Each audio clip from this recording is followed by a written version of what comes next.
Hello, everybody.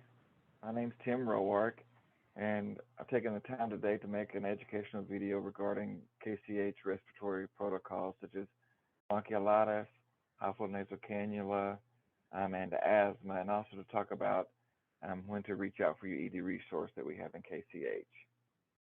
I'm going to share slides here. Able to see them.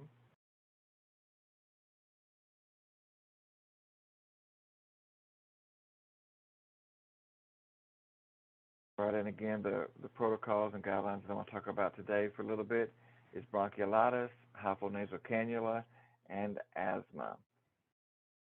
We'll start off with our bronchiolitis scoring system, and it's a standardized scoring system, and it causes all the providers and RTs to look at the same thing, so that hopefully it's more of an objective score than subjective. But we have the four categories: respiratory rate. And as you can see, it's divided into age ranges. We have breath sounds or wheezes. You can see how it's broke out and what the score is. We have retractions, how it's broke out. And for anybody that doesn't know what retractions are, intercostal retractions are when the skin sucks in between the ribs. Trachosternal retractions is when the skin above your trachea sucks in as the patient's taking a breath in. And then the last one is severe nasal flaring. Severe with nasal flaring, you have severe retractions with nasal flaring. That would score a 3. Then our last category is general condition, which is really talking about how the patient is eating. And it's broken down into 3 categories. They're eating just fine, no issues. They're eating, but not as good as they normally would. They're eating by mouth, but they're requiring supplementation by IV or NG. And then the last is they're not eating at all by mouth, and all their nutrition is coming either by IV or NG fluids. That's the scoring system, and it's really important that we score as accurately as possible. Now, I've been asked before if somebody is weighing between, do I score a 6 or do I score a 7, because sometimes you've got those patients that can kind of go either way. I always side on scoring them higher. So if you were choosing between 6 or 7, go with 7. All right, and so initially, on initial assessment, when they come into the ED, of course, they'll get a history and a physical. Then we need to do an initial score. Once we've done the initial score, of course, they should be in droplet precautions already, but once we do the initial score, then we would deep suction once with an 8 French catheter. When I talk about deep suctioning, I'm not talking necessarily about getting into the trachea and suctioning that way, but getting the catheter at least to the back of the throat to suction up those secretions and maybe to generate a cough. So I wanted to go over some key scores. I know when we first look at the bronchiolitis protocol, you've got all these arrows, and sometimes it's kind of overwhelming to look at. So I wanted to break it down into 3 categories or some key scores. The bronchiolitis score of greater than 3, we would do then is we score them, suction, obtain another score in 30 minutes, allow them to recover from that, and then we would assess again in an hour after the 30 minutes. If the patient is scoring less than a 7, consider discharge or follow the bronchiolitis severity score, which is over here. If initially the patient scores less than 3, then they would meet discharge criteria right then. Okay? But if they're scoring less than 7 but greater than 3, then we would follow this severity score scale. It tells us that we would assess or suction score every 6 hours. Generally, bronchiolitis, they just require supportive care, suctioning, maybe oxygen therapy to keep their sats up, and fluids to help keep them from getting dehydrated. Generally, they require supportive measures. If we did a bronchodilator trial and they were responders, then this is how we would break it down. Every 6 hours, we would score, suction, give the albuterol breathing treatment, and then score again. In all patients, We need to keep their O2 sats above 90 while awake, and if they fall asleep, 88% is okay. We would put saline drops each time that we go assess the patient. It's good to put a couple saline drops in each narrow. It helps keep the secretions thin, and then when you go to suction, it's easier for them to come out.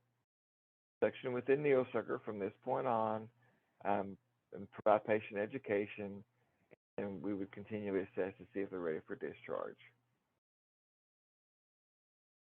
Another key score is if they're equal to or greater than 7. Okay? At this point, we would consider high flow. When we set up high flow, we initiate at our max settings. Our max settings are 2 liters per kilo per minute at 50%. So if a patient weighed 4 kilos, we would start their high flow at 8 and 50%. That's where we start, and that's also considered their max.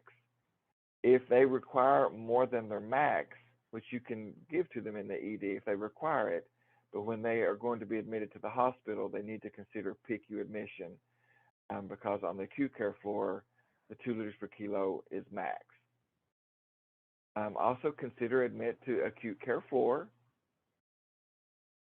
If you're just at the 2 liters per kilo per minute, you can admit to the acute care floor.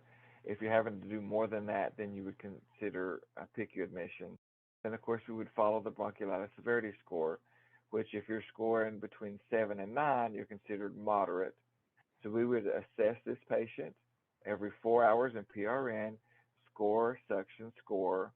If we did a bronchodilator trial and they were a responder, and how we define a responder, if they responded to it, means their score dropped by 2. If their bronchiolitis score did not drop by 2, then they're non-responders, and at that point we stop giving the albuterol.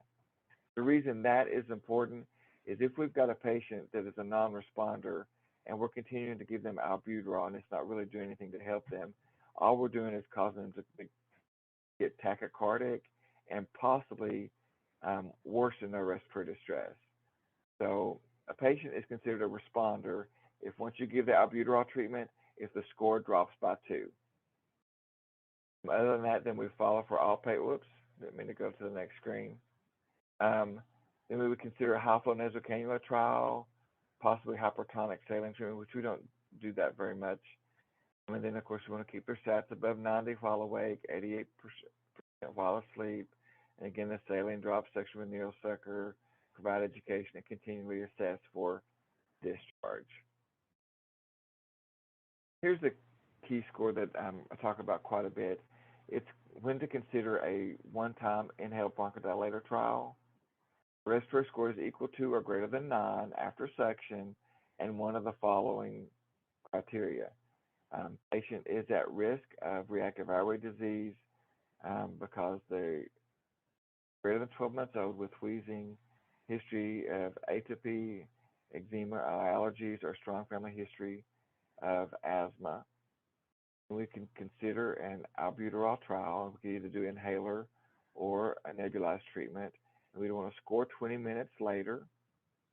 A response is defined, as I said earlier, a response is defined as a decrease in respiratory score by at least 2. Okay, so if we do a bronchodilator trial and their score does not drop by 2, then they're considered a non-responder, and so then we would just continue supportive care, which is the score, suction, score, and saline drops in the nares.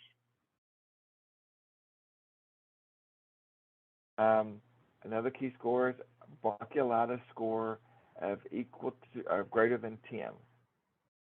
So if you'll look over here, 10 to 12 is severe disease. Here, okay. So we would admit to PICU and then follow the bronchiolitis severity score.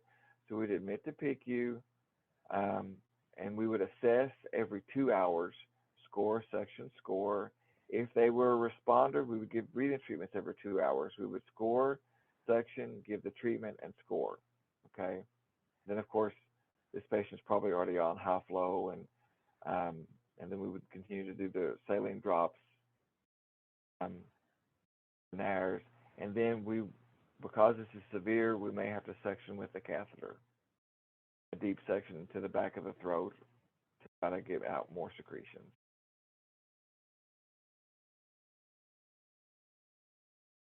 And to document a bronchiolitis score in EPIC, you go to the RT assessment and treatment, scroll down to where you see pediatrics, you click on it, then you would choose the bronchiolitis score, and you go through there and score them. And this is important that you do this each time that you assess the patient. That way, we have a running track record of what their score is. The physicians can look to see the severity, and then the RTs that you're going to give report to either on the floor or in PICU, they have something, a guideline to kind of follow to know the severity of this patient as well.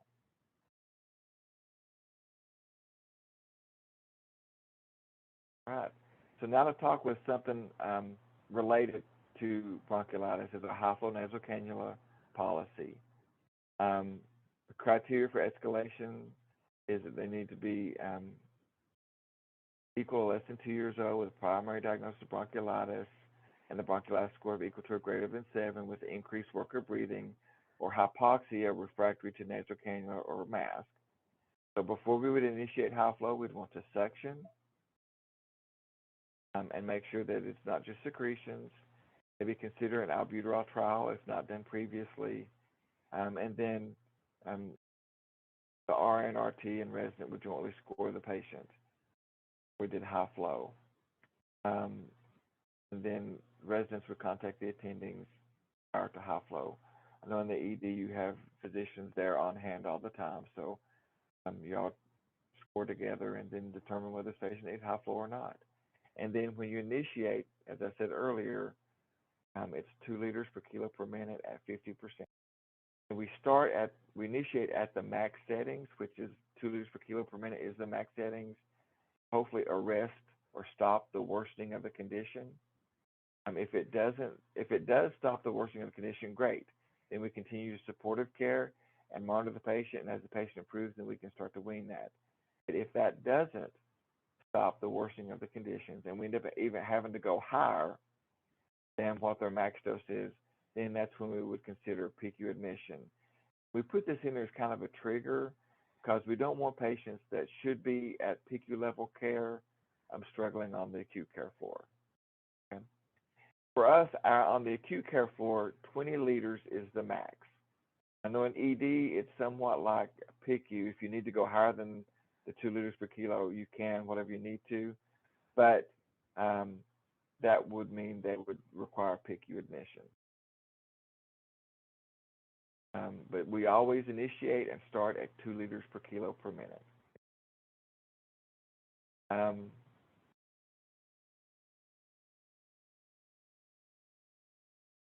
Determining RAM cannula size. The RAM cannula, this top part is disregarded. It's for what we do in NICU. But the RAM cannula, it should approximately include 80% of the nares. Okay? We don't want it too small that it puts pressure on the septum. And we don't want it so large that it causes blanching of the nares. But it should fill 80% of the nares. Okay? Then when possible, we want to use Duoderm to protect the patient's skin when possible.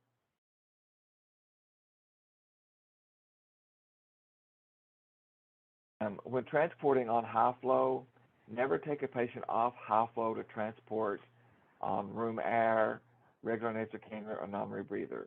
If they're on high flow, we need to transport them on high flow. Okay? And if they're in PGD, anytime you set somebody up on a high flow, that's another time that you would reach out and notify the KCH RT. So we would come down and check that and take that patient over from you. But notify KCH RT via Rover or Vocera. If you use the Vocera, you can page either EGR or pediatric RT to get one of the KCH RTs. The patient should be transported on high flow.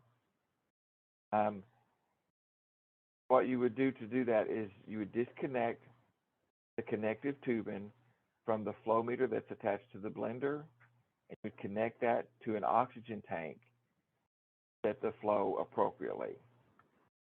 That's the way you transport with high flow. And the reason we do that is hopefully there's still some heat and humidity in that circuit. I mean, as we're transporting, we want them to have some heat and some humidity the best that we can. I know we have to unplug the heaters, but hopefully there's still some heat and some water for passover humidity to transport them on. And just want to repeat, never transport a patient that's on high flow. Never take them off the high flow and transport them on room air, regular nasal or non-rebreather. They need to stay on the high flow.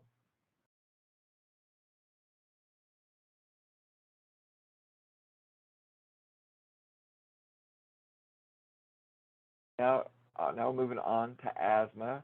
And just like with bronchiolitis, with asthma, we have a scoring system. And the scoring system is what you see here. We have 5 categories, respiratory rate, and it's broken down by age, oxygen requirement. And the oxygen requirement, if they're on any oxygen at all, whether it's a half a liter or a quarter of a liter, it automatically scores a 3. Okay? Any oxygen at all is a 3. Now, if they're on room air, and they're scoring between 90 and 94, that's a 2. On room air, 90 to 97, that's a 1. And if they're scoring greater than 98% on room air, that's a 0. If they're on any oxygen at all, that's an automatic 3. Then we talk about breath sounds. Got end expiratory wheeze, and wheezing throughout the respiratory cycle. And then retractions, which is really work of breathing. You're looking for that. And again, we've already talked about what intercostal retractions are. It's when the skin sucks in ribs. Intercostal and substernal retractions. That's when the skin sucks in between the ribs and up underneath the ribs. And then intercostal, substernal, and supraclavicular. That's all they're retracting pretty much everywhere. There's a 3. Then dyspnea.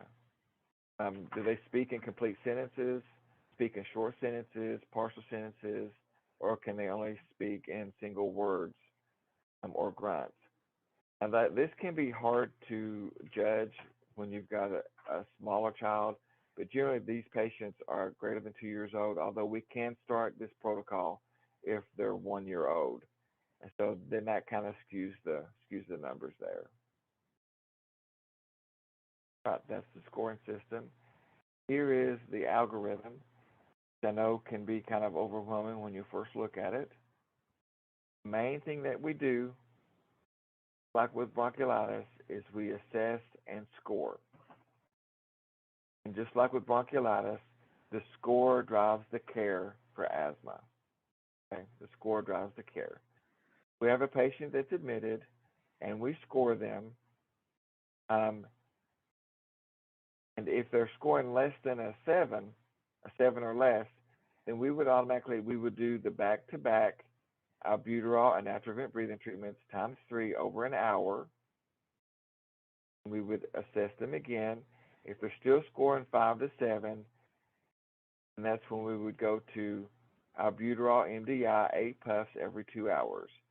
If after this initial dose, these 3 doses, they're scoring less than 5, they're scoring 0 to 4, then we go back up here, and that's when we could do albuterol 4 to 8 puffs every 4 hours.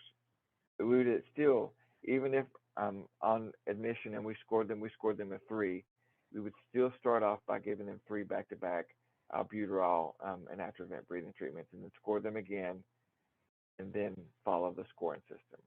Okay. Scored them, and they were an 8 to 11. That's an indication we need to start continuous albuterol. And they're considered moderately severe. And if they're scoring 12 to 15, that is severe. And we would do continuous albuterol at 20 milligrams an hour for an hour and reassess.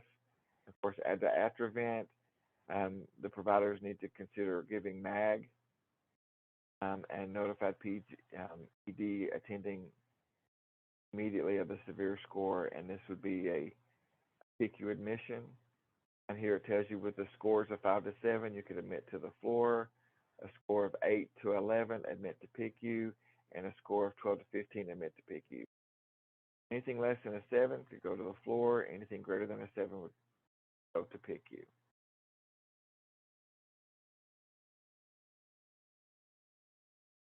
As far as documentation of the asthma score, it's in the same place You go into RT assessment and treatment, select pediatrics, and then you'll see the pediatric asthma score populate. And please document the score. Select what you need to select. Each time that you assess the patient or give a breathing treatment, we need to know what the score is. We need to know if it's getting better or if they're getting worse. Kind of what direction to go. And again, like with bronchiolitis, the score drives the care.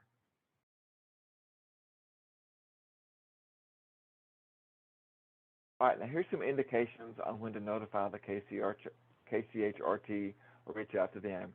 If you know of somebody that's coming in that's going to be intubated or somebody that's already there that's going to be intubated or there's a perceived likelihood of needing intubation, please reach out to your KCHRT.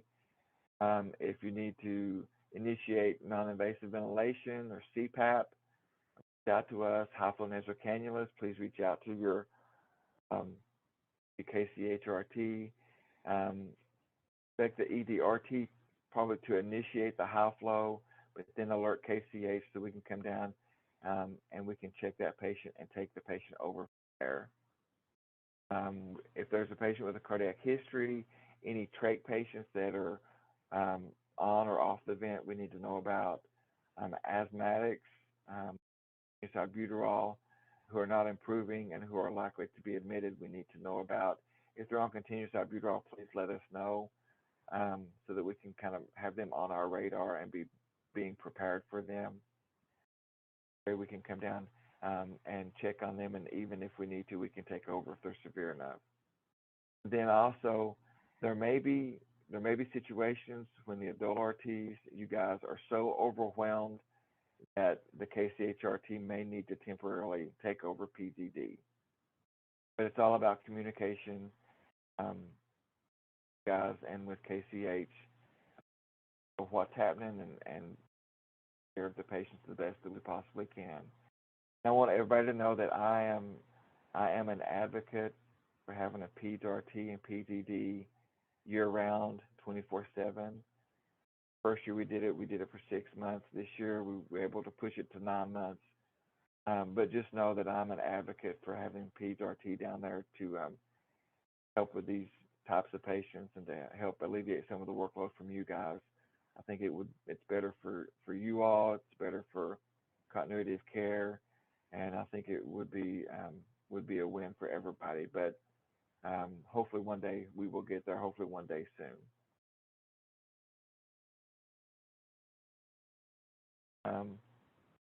RTs, we should be responding to trauma red and alerts. It's okay to call the so it's okay to call the adult RT regarding the alerts to see if you are needed. This is what I've relayed to the Peds RTs. Trauma reds and alerts. If we're not needed, that's fine, but we should respond. Either we respond in person or we reach out to the PDD RT to see what's going on. And then the ED resource will check ED once a shift to make sure we have the ventilators and infant vents set up and high flows that we need. And during the times that we're not staffing, all the RTs they have their own patient load in KCH. We don't have floats, so and we don't staff to cover PDD like we do when we're staffing at 24/7. But those are some reasons that I've listed on this page and the other page to please reach out to your pediatric RT so that we can be of assistance. That is all that I have for now. Let me see if I can stop share. That's all that I have for now. If you have any questions, feel free to reach out to me anytime, and I'll do my best to help answer the questions. Thank you. Bye.